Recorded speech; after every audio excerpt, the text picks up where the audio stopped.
after last weekend, I'm not so sure. Yeah. What a terrible calamity. It's going to be drier. Yeah, okay. Well, I'll buy into that. It's like I'm going to go turn my lawnmower on for an hour just to Yeah. Did you time your big article with the announcement by the president last night? Is this all part of a movement to have global warming be more top of mind?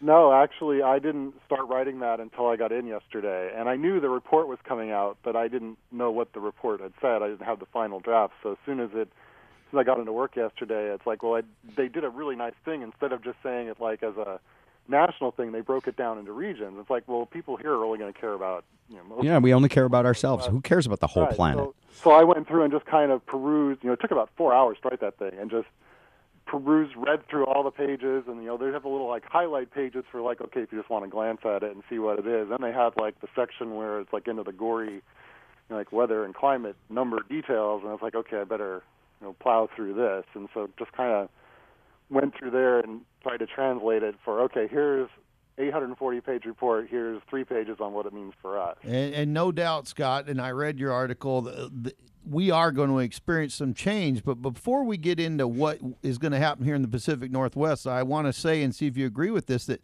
we're sitting pretty good compared to what's going to happen in the Southwest or compared to what's going to happen in Florida. This is the place you want to be when Armageddon of Climate hits. Yeah. Right, and actually I was kind of poking through the other sections there, and their headlines were much more dire. I mean, if I was writing this in Jacksonville or like Oklahoma or something, my headline would have been much more scary.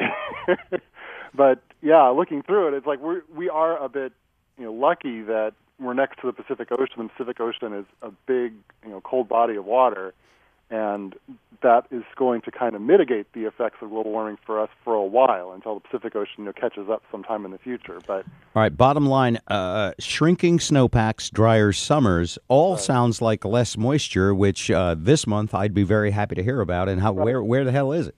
Well, it's not so much drier overall. The biggest signal that they got for us was that it's going to be it'll be warmer in the winter, and that it will be drier in the summer. Oh. The rainfall, actually, it was kind of interesting for the Northwest. They didn't really pick up a signal that it's not like we have been getting wetter due to climate change up to this point. And the models aren't really agreeing that we would get wetter or drier overall as we go forward. But one signal it did latch onto was it would be drier in the summer, and that we're already dry in the summer as it is, but it would get even drier. So, right now we get like 3 inches of rain on average over the summer. Maybe now it's only 2.5 or 2. And that would make wildfire danger a bit more critical. But that winter time thing, if it's a little warmer in the winter, now there's not as much snow in the mountains. What's snowing at 3,000 feet in the future may be only snowing at 4,500 feet. So now you've got a smaller snowpack. If it's a little warmer, it's melting sooner. So instead of melting in the April and May time, it's melting in the February, March, April time.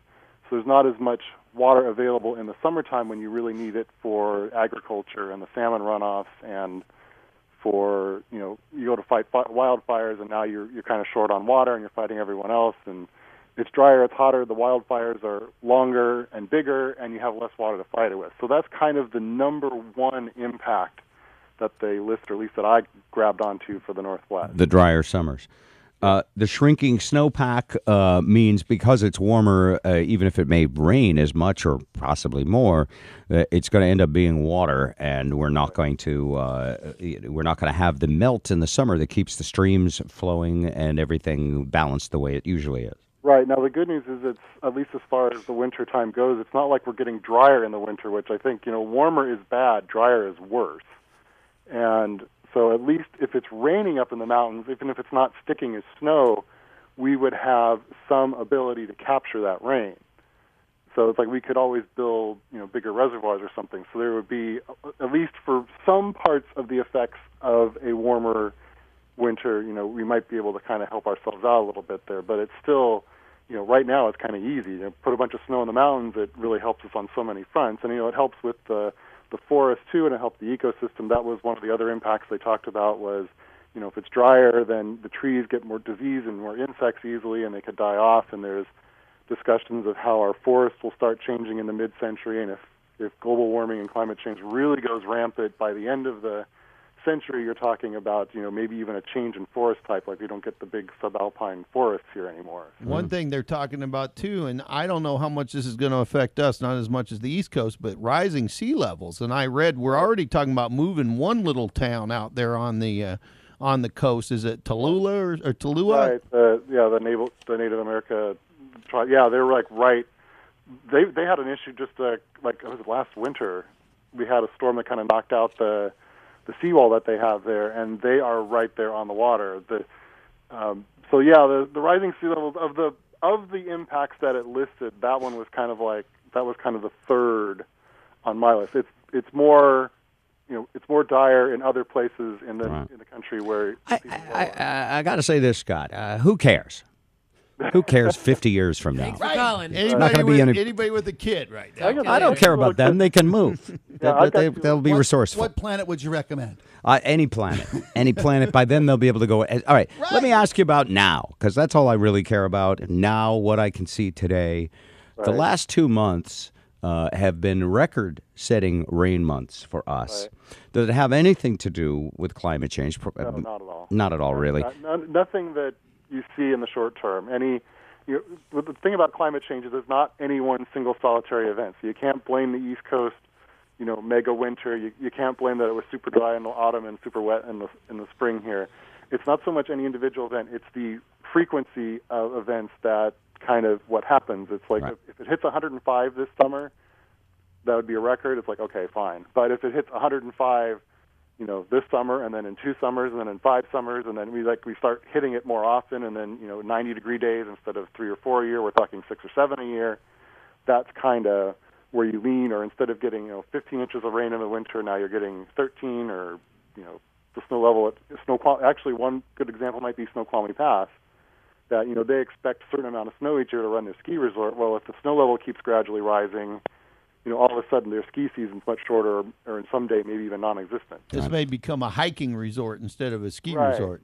Stevens Pass could turn into Snoqualmie Pass in the future if some of these projections go. But none of these today, like any individual event, you can't say, it's climate change. And all these people that say when it's 100 degrees, global warming's here, somewhere on the planet at that same point, they're probably getting record cold. It's funny you say 105, Scott, because yesterday it was 105 degrees in Bullhead City, Arizona on May the 6th. Now, is that kind of unheard of? Is that global warming? And how the heck can it get any hotter than that going into the future? Well, I think I'm not 100% sure on their climate. I don't think that's too out of the realm. I think hundreds are... Where are we? May now? I should ask my wife because she's from Tucson, but I think 100 in May is not that far out of the realm here. And even the heat wave we had last week, 85, that was kind of touching the upper end of our records for this time of year, but it had happened before. Because the record high on May Day, we tied it. 85, you're thinking, oh my goodness, 85 in early May. It's like, it's at 85. Anyway, it's Arizona. Who cares? So let me come back to us. What is our May going to be like, and what is our June going to be like, and when do we get a break from this deluge? I don't care about long term. I want to know right now, next couple weeks. In the next week or two, it doesn't look quite as wet, except for we do have another storm coming in Thursday into Friday. Probably not quite as wet as we went through this weekend, but pretty wet. And then we kind of get into the showers for a couple of days. Because that's the thing about the Northwest. A storm comes through, it takes 3 days to get rid of it. Yeah. Because you kind of have the lingering showers. It's sort of like relatives that visit from the East Coast. It's Thanksgiving all the time here. Sure. But we do get these models that kind of run out 30 and 90 days and give out a seasonal model, and they come out on the third week of every month. And I usually put those in my blog too. And they have been pretty darn consistent that, especially once we get to the end of this month and into the hardest summer, it is going to be a very dry summer here, and it's probably going to be a very warm summer. All right. Thank you, Scott Sistek. Scott will put a link up to your article, and we always appreciate your excellent job as a meteorologist. Thank you, sir. Well, thanks for having me. All right. From